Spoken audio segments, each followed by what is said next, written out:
My bad, my phone just cut off, and I I hate that happened because I like to do this all the way through. I don't like when it cuts off at 10 minutes and 30 minutes, and I don't know what's going on with this phone. I just restarted it. It was supposed to go all the way through. But as far as his mother, so if I apologize ahead of time if it keep cutting off every 10 minutes. But as far as his mother, I would think like you would think she'll have a humble, like not humble, but you would think like if you're given these type of conveniencies, especially during that time period, and not just that time period, but considering where she lived at, like it's not like she lived in Cass County, Michigan, but especially by the time the Civil War popped off, you're talking about the most ardent, hardcore state when it comes to racism. And for her to be in a certain space under this guy, and again, nothing is mentioned about rape or any of that type of stuff.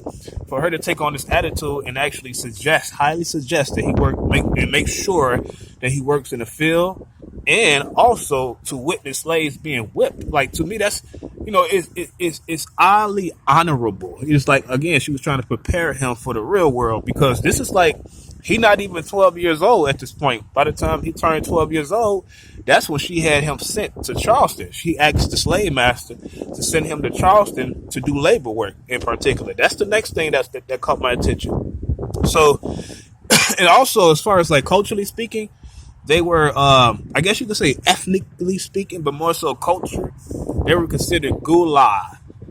And I had never heard of that before, so I looked them up. It's Gullah. Gullah.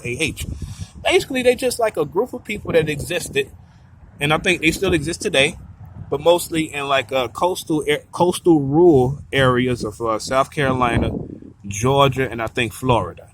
So they basically just held on to certain aspects of West African culture, not in an extremely organized sense, but just like traditional shit that just kind of rubbed off. Like it's a guy by the name of Lorenzo during the mid 20th century who did a study of them. He's the first he's a linguistic scholar, but he made it a field in particular to study them. He's the first person to do that, and he figured out like there's like at least 4,000 different words that they use or whatever, and a lot of it correlates to certain words in the African language. And then him studying further, it's like you can find like similarities spoken in Sierra Leone, Guinea, I believe Nigeria, and at least Ghana as well. And you got like different linguistic categorical type terms for these people. Like some use Creole African American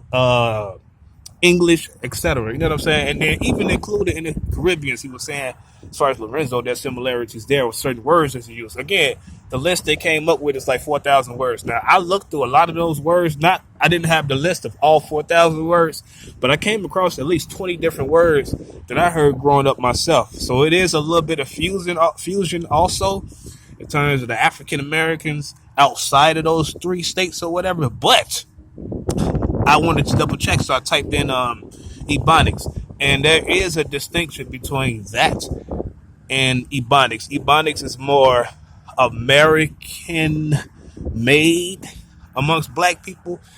A lot of words that they use themselves, as far as the Gullah people, a lot of those words is used even during the slave trade before Africans were brought here. Supposedly, it's part of the theory. But anyway, culturally speaking, that's what they basically were classified or whatnot.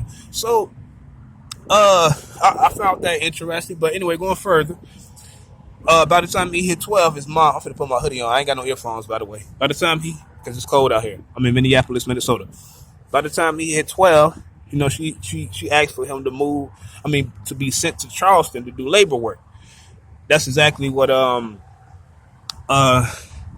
Henry McKee ended up doing. And he found a good job doing that too. He got paid pretty decently, about like $12 every week. And a part of the deal was not $12, $16 every week. And a part of the deal was that he'll take $15 and the slave master would get that. I'm going to start saying just Henry McKee, not just a slave master, even though that's what he was.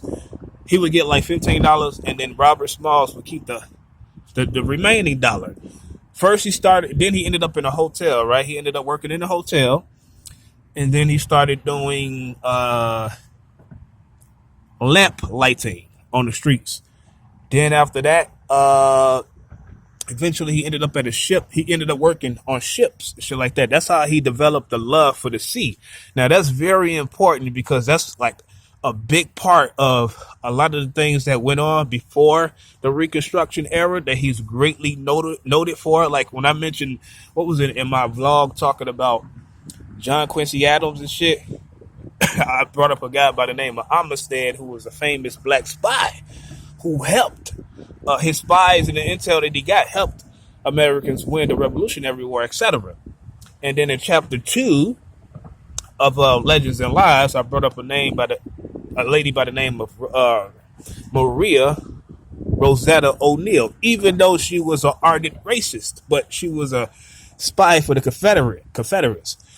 As far as this guy, Robert Smalls, he grew up along the Confederate lines, but the way he ended up escaping and the great amount of information that he left and brought to the Union side of the fence, that's one of the major themes of his life outside of the Reconstruction era. So I'm going to get into that too. But let me just say at this point, okay, when he first moved to Charleston, okay, he's 12 years old.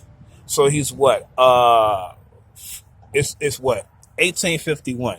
Now I want to talk about South Carolina as a state again, as far as like the behind it, like the context, the surrounding context and everything that was going on during that period. Now, like I said in the beginning, South Carolina as a state, being that they were ardently for slavery, that very year in 1850, just a year before he went to Charleston, you know, that's when they had this crisis going on where they were trying to secede from the state. Now, you had two major factions. One was called the cooperationist, and then another one called the secessionist. It didn't necessarily just start in 1850. It's just that a bill was passed in 1850 that was like intended to mitigate the racial tension. That's my bag on the ground. That was intended to mitigate the racial tension that was going on in the United States.